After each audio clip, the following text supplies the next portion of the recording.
Well, good morning, church. Let's open our Bibles to Luke chapter 14, and we'll begin in verse 25 here in just a moment. And let's have an awkward opening. Are we ready? I need to own something that happened last weekend in the services, and it's very important for my heart that I get a chance to say this to the church. In a very flawed attempt to be funny last week, I played into a stereotype that made some ladies in our audience feel demeaned. Now, what's been funny is the last hour was like, what did he say? So it's probably going to be the most listened to sermon in the history of our church. But while joking last week about women wanting to bring something to every party they go to, the way that I depicted that in a moment of levity, it was flawed humor. When I was just trying to bring some lightness into the room, I made some women feel uncomfortable that I was making fun of them.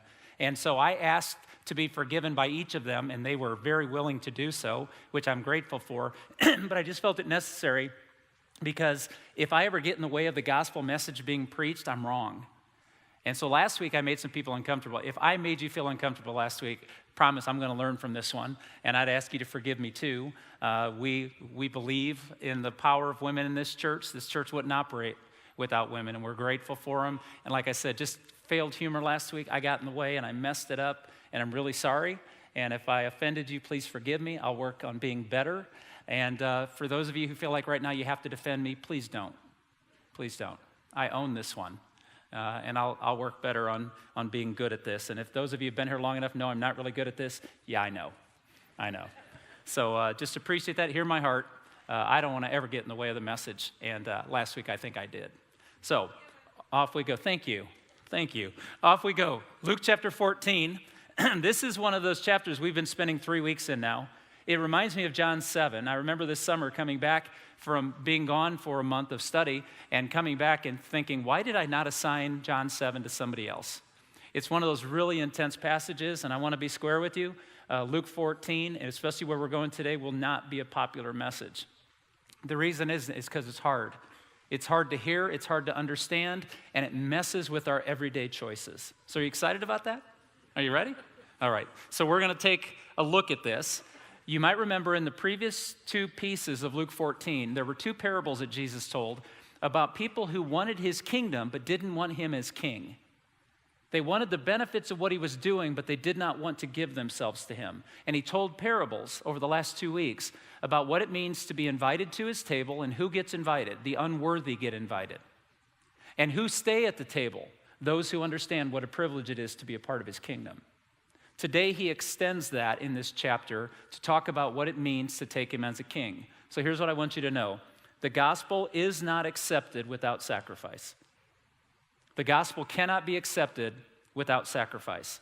So the question of the morning is, are we coming to Jesus on his terms, or are we coming to him asking him to meet us on our terms? This is what he seems to be addressing in our text. So let's read it. Verses 25 through 35.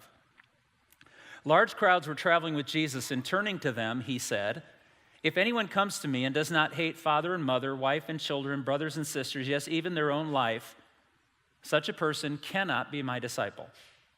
And whoever does not carry their cross and follow me cannot be my disciple. Suppose one of you wants to build a tower. Won't you first sit down and estimate the cost to see if you have enough money to complete it?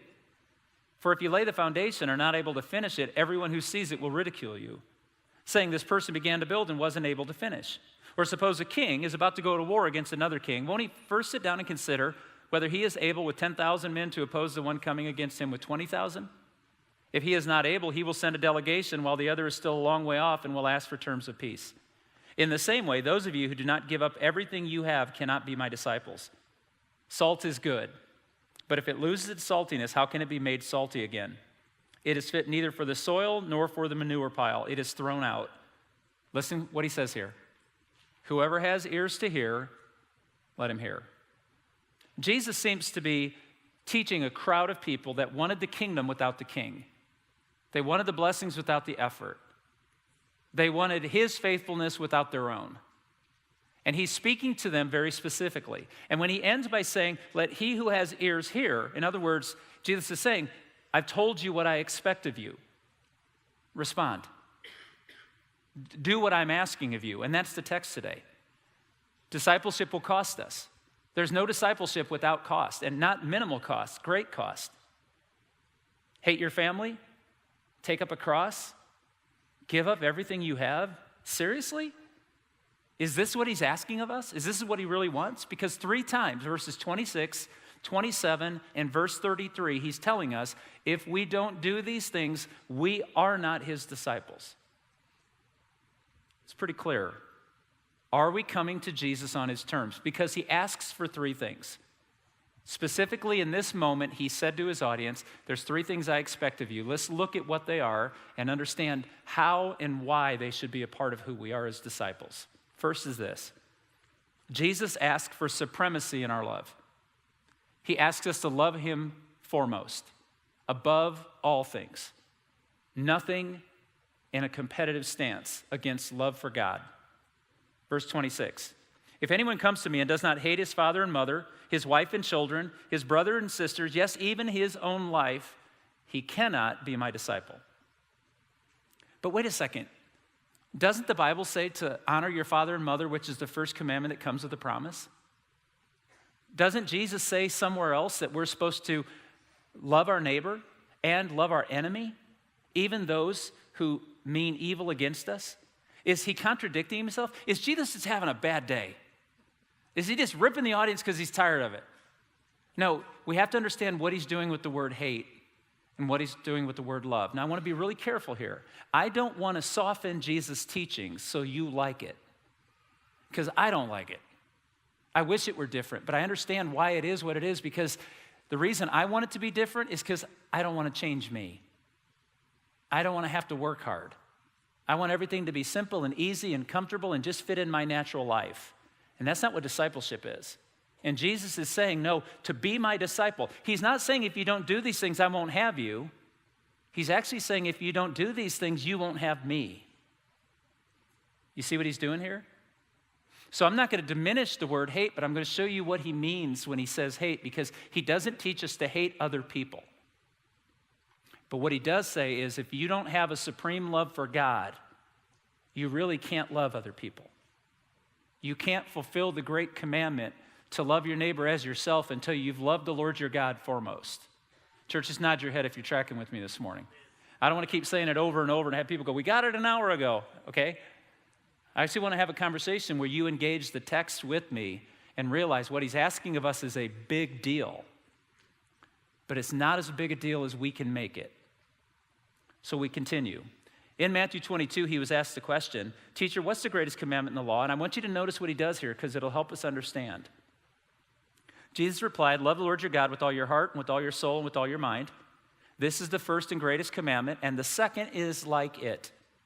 Love your neighbor as yourself. All the law and the prophets hang on these 2 commandments. So what he's taught us is we have to understand love, we need to have received his love, and then we love him in return. We learn to love by the way he loves us, and that allows us to love everybody else. When he says you must hate your father and mother or whatever person you put before God, your spouse, your children, those who can bless you, when you put other people and you love them more than you love God, you've got love reversed. God's not an egotist. He's not up there going, if you don't care about me more than anyone else, I'm going to hate all of you. He doesn't do that. What he's saying is you really can't love your neighbor. You really can't love your enemy. You really can't love your wife. You can't love your husband. You can't love your kids. You can't love your brothers and sisters. You can't love society until you have God's love figured out. Are you with me?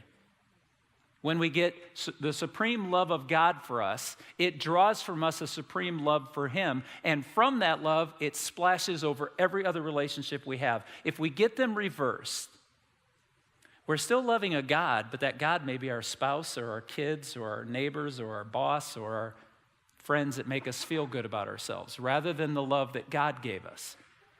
So we're to love our neighbor. Our love for him must be supreme if we actually want to love anybody else well.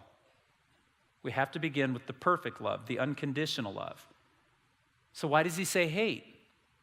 Because when you love God, it's going to appear that you just don't love other people the same way, but in truth, you love them in a better way. Our world demands that everyone be put as our top priority. Major problems in marriages come down to a husband and a wife saying, you don't love me enough. It's because we don't love them well. It's not a matter of enough. It's a matter of the priorities that we've placed on loving something else foremost. And God says, when you love me and you get love for me right, you'll actually know how to satisfy other people with the love that they're looking for. Not a love that just receives, but a love that gives. It changes our perspective. Because when we can love people with the same love that we love God, it changes everything. You see, I know we live in a world, and it's really difficult, and I perpetuate this at times. It's another thing I could apologize for. It's really easy to say, you have to do this, this, and this. If you're not doing these things, you don't measure up. Now, what Jesus is saying to us is, it's not that he won't receive us, it's that we don't receive him.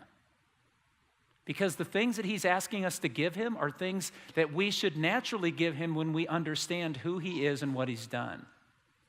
But for many of us, we love God begrudgingly. It's like those moments when we were told as kids, it's your time to take the trash out. And of course, you don't get to take the trash out. It's not your night when it's a beautiful summer night and it's like 68 degrees and the stars are out and it's quiet and you roll it to the curb and you're just grateful to be outdoors. No, most of us felt like the only night we took the trash out is when it was minus 14 in a blizzard, dark, and there were, enemies out there in the bushes ready to kill us. And so you're like, well, no, you're a part of this home, take the trash out. And we're like, okay. And the whole way out, we grouse and complain, and it's unfair, and we're mistreated. And I think sometimes as believers, I wonder if we don't do that toward God. I have to read my Bible. I have to pray. I have to go to church. I have to give. I have to serve. I have to. No, you don't have to do anything. You get to. You get to serve Jesus. You get to love Jesus. You get to read your scriptures and understand him. You get to have a conversation with him. These are privileges, not obligations. And when they're obligations, then we need to remember we need to check our love. Because when we won't make time to pray, it's because we love time selfishly. When we won't give to causes that need given to so other people can know Jesus, it's not because we love Jesus, it's because we love our money. It's when we don't want to serve and sacrifice, it's not because we don't think it's worth doing, it's because, no, we love our comfort more than we actually love the one we serve. So Jesus is calling us to say, all of this begins with love. It's the greatest of them. Faith, hope, and love, and the greatest of these is what? It's love. So he's unashamed to say, when you know me, you'll love me supremely, and then you'll be my disciple. Because everything else falls in line. You see, it's not an obligation. Christianity is not a begrudging obedience to make up for your past mistakes. Christianity is a love relationship between two people who get each other. We get him, and he gets us. He's kind of getting ripped off, isn't he? But if he's cool with it, I am. So, it is absolute, a supreme love. Second of all, he asks for exclusive loyalty. He's looking for a choice that we get to make him the most important. Not only just love him because we know what he's done and we know who he is and we know that he loves us, but we also are loyal to him and we'll choose him even over ourselves. Verse 27, anyone who does not carry his cross and follow me cannot be my disciple. The concept of carrying the cross has become a cliche. Now, cliches matter because at one point in time they were true, and everybody said they're true, and so because they're true, I'll believe it. And then we use it so much we ruin it. Well, carrying the cross, I've actually heard this in my lifetime. If you said it in front of me, I'm not making fun of you, but the concept is we need to redeem carrying the cross. Because some people are like, well, I had to work overtime this weekend and miss my kid's ball game. It's a cross I have to carry. Stop it. That is not what that term means. Let me ask you a simple question. A person carrying the cross, what is their condition at the end of carrying the cross? Dead. The only time you carry a cross is to go die. Jesus is using this imagery. It's beautiful because he's foreshadowing what he's going to do when he carries his cross. Everybody knew that the only people who carried a cross were convicted criminals. Do you see what he's saying to us?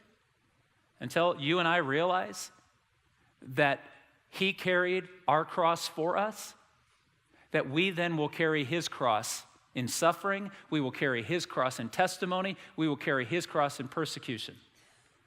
That he carried my cross and died the death I deserve. I will carry his cross by showing his cross to everyone I meet and offering them the hope of the crucifixion. That his sacrifice matters. See, everything is over for you. When you know you're going to die, some of the things that are so important today won't be important.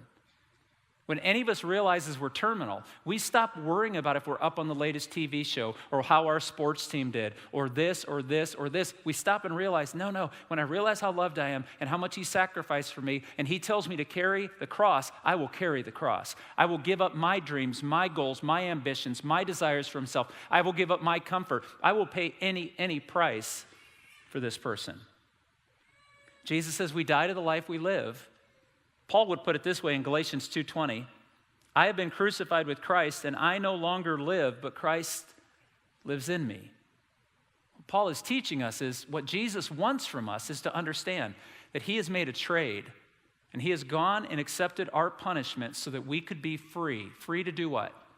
Free to create an army of believers who have been saved by his blood to go into the world and offer it to everybody else. Go back to 2 weeks ago.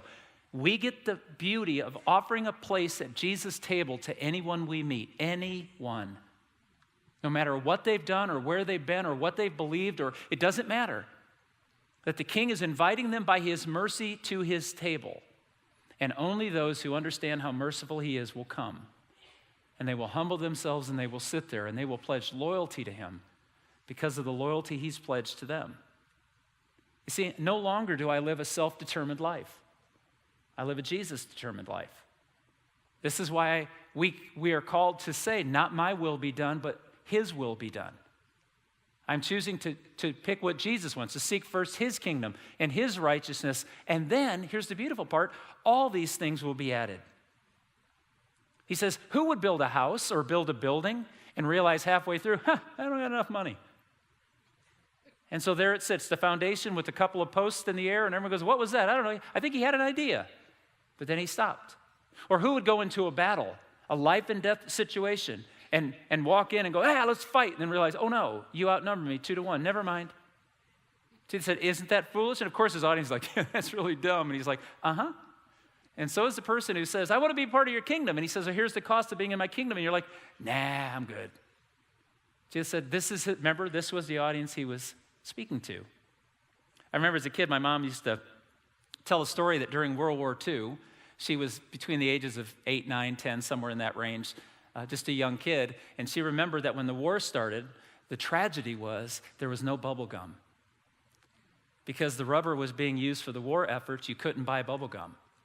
And my mom said she just remembered as a kid. And then one time a bunch of her friends were all excited because the store in their town in Ohio had gum in the store, and this was unusual during wartime. And so she went home and asked my grandpa, she asked her dad if she could have money to buy bubble gum, and my grandfather said, no, you don't need gum. Until the war's over, we're going to let them use that for the right reasons. And my mom says, as an 8 or 9-year-old, she just remembered how much she was sacrificing for the cause.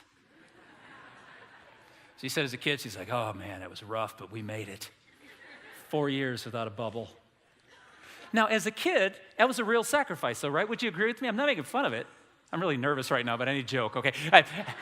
I'm not making fun of it.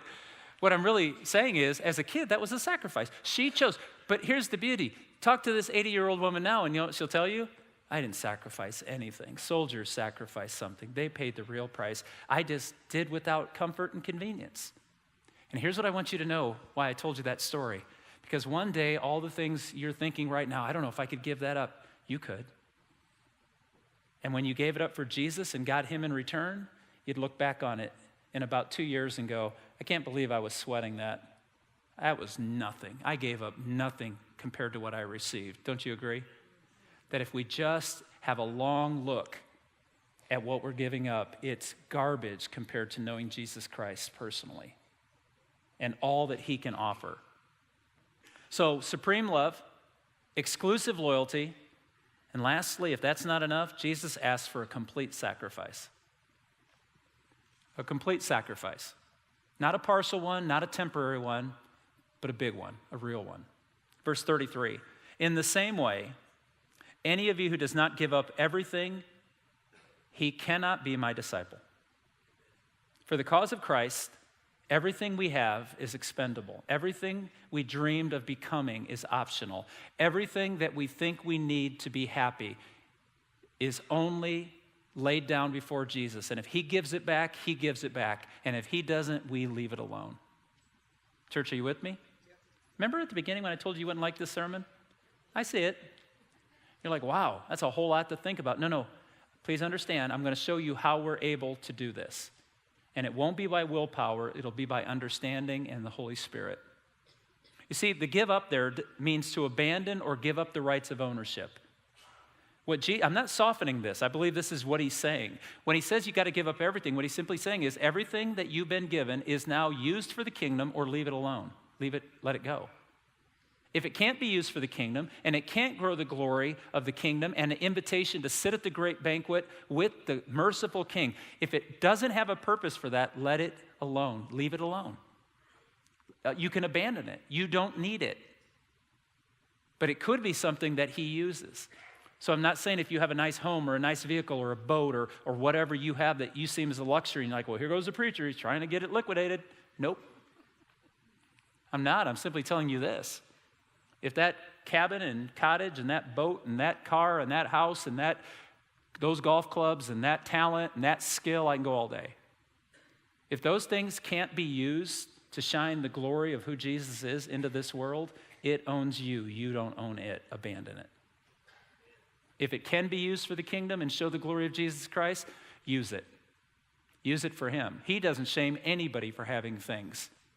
He does challenge us not to let things have us. And so when he calls us to leave it down, it changes our look of possessions. I want to share with you, and this might be, for those of you who don't have a place you're studying the Bible right now, I can give you one day's worth. Read Hebrews chapter 10 and 11. The author of Hebrews is writing to a group of Christians who are comparing what they've had in the Jewish lifestyle to what Jesus is offering them, and he's making comparisons, or she's making comparisons, the author is, between Jesus is better than this and this and this and this. When he gets to chapter 10, or she gets to chapter 10 and 11, the author is using terminology about what they sacrificed to follow Jesus.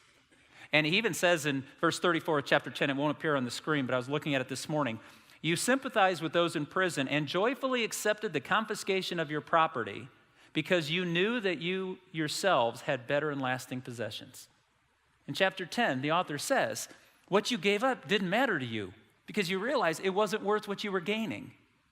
And then in chapter 11, verses 13 through 16, the author says this. Look at the words with me. All these people were still living by faith when they died. They did not receive the things promised. They only saw them and welcomed them from a distance, admitting that they were foreigners and strangers on earth. People who say such things show that they are looking for a country of their own. If they'd been thinking of the country they'd left, they would have had opportunity to return. Instead, they were longing for a better country, a heavenly one. Therefore, God is not ashamed to be called their God, for he has prepared a city for them. Notice what the author of Hebrews writes. Some people start following Jesus and just turn around and go back home because at least at home they're comfortable.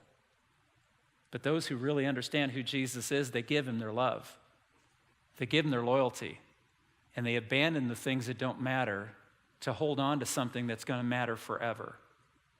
You see, when we realize the price we've paid, the reward will make us seem like we paid no price at all.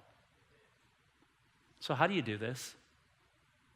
How do you and I actually give a supreme love, an exclusive loyalty, and abandon the things that make our lives comfortable and peaceful and even, unfortunately, give us our identity? Well, the only example that I can give you of how to do this is look at the example that Jesus did for us. I got good news for you, church. Jesus never asks you and I to do anything he has not already done. In fact, Jesus doesn't ask us to do anything he hasn't already done for us. And if we look at what he's offering us, we'll understand how we can live out a discipleship based on his expectations, based on his terms. The first is, would you agree with me that Jesus was supremely loving toward us? Would you agree that he chose to love us even over and above himself? So why would I hate father, mother, brother, sister, wife, children, and even myself in comparison to Christ? Because Jesus showed us that the greatest love says no to me and says yes to everyone else. It's not hatred. It's actually an unselfish love. Not a love that takes advantage of the relationships I have that give me my place. It's actually abandoning my place and loving Jesus like he loved me. We know how to love because he first loved us, the Apostle John wrote. His love teaches me. His love teaches me there's a reward in finding out what real love does to me and through me. Would you agree that Jesus was supremely loyal? That he chose to do his Father's will over and above his own comfort? Can you hear the words of Jesus? I will never leave you nor forsake you. You see, our lives are grounded on Jesus' faithfulness, not our success. He's not asked us to be awesome. He's not asked us to be successful or historic. He's not asked us even to go into all the world as individuals and make a huge dent for the kingdom so everyone will know about us. He simply said, tell them about me. Demonstrate my love to them. Demonstrate the fact that you have chosen to be my disciple, to carry your cross, to deny yourself. Give them the example I gave you. See, one of the ways we can do this is simply looking at Jesus himself and appreciating who he is, and then we'll love him more and our loyalty will come natural. And then, of course, you'd agree with me, wouldn't you, that Jesus sacrificed the supreme cost? He gave up everything. Paul says he gave up all the best parts of heaven to come to the worst parts of earth so that we would understand him. And by understanding him, know his love, know his impact, and know his investment. C.S. Lewis is a famous English author and actually Irish. And Lewis lived and taught in the UK. And so his example, I want to translate it into American vernacular. And it was written in the 1940s during World War II, and so it's a little bit dated, but see if you can track with me what he says here. He says, we are half-hearted creatures fooling around with drink and sex and ambition when infinite joy is offered us. Like an ignorant child who goes on making mud pies in the slum because he cannot imagine what is meant by an offer of a holiday at the sea, we are too easily pleased. What he's saying is when Jesus calls us, the ask is big. Love me only. Be loyal to me only. And give up your only life to find life in me. And we think, how can we do that? And he says, through me. Because I have loved you before you loved me. I have been loyal to you when you were my enemy.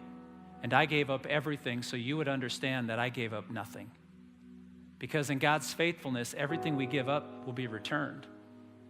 I know the stories in this room. I know some of you have lost friendships over Christianity. I know some high school students that are struggling because they're trying to stand up for what's right and what's good, and they're saying, no, I don't want to be a part of that. And they've lost relationships, they've lost status, and they wonder deep in their soul, is it worth it? I tell you right now, don't accept mud pies when you can spend a vacation on the beach.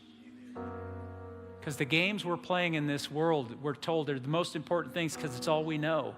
And Jesus said, look at me and let me open your minds to what I'm bringing to you, and then bring it to other people.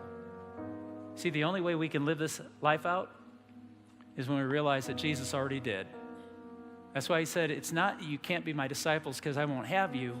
So some of us are choosing not to be his disciples because we won't have him. And when we taste how good he is, nothing else will compare. So this morning, my prayer is that you'll spend some time today looking at the supremacy of Jesus. Look at him, not anything else. Don't look at your rewards and riches. Look at him. If you've never realized who he is and you're seeing him now for the very first time, what are you supposed to do with that? You're supposed to confess that he is the Lord of all. You're supposed to say, I renounce my sin, I renounce my loyalties, I renounce the things I love, and I'm going to choose to love and be loyal to Jesus only. And then you're going to lay down your life. And what does that mean? You're going to see in just a few moments what this is. You're going to be taken into the waters of baptism and washed clean. And Paul tells us that in that moment, the Spirit of God comes upon us. And we take into the resurrection, burial and resurrection of Jesus, and we walk in newness of life. We offer you a chance, if you've never done this, to stand up and say, I want to be a follower of Jesus. I now realize who he is, and I want to be just like him. I want to give my life to him. And for those of us who once did that, now we find ourselves, we're not that loving, we're not loyal, and we're really gotten more comfortable than sacrificial. Then the good news is, Jesus isn't nearly as worried about you yesterday as he is about you right now. Will you see him for who he is and follow him again? Will you get back to being his disciple and pursuing him wholeheartedly? That's what we offer you today. I'm going to ask you, normally I'll ask you to stand as I leave the stage, but I'm going to encourage those of you who'd like to make a decision, especially for those of you who have never followed Jesus and you're like, I see who he is and I want this in my life. I need him. I need to give myself to him. Around this table are tables with lamps lit. And our elders and some of our staff are going to be going to these tables in just a moment. And you can go anytime during our service or after the service to meet us at these tables and have a conversation. But I'm going to ask you to remain seated for just a few moments. This Chip is going to give us something to think about today's teaching, a challenge for each one of us to personalize our love, our loyalty, and our cost.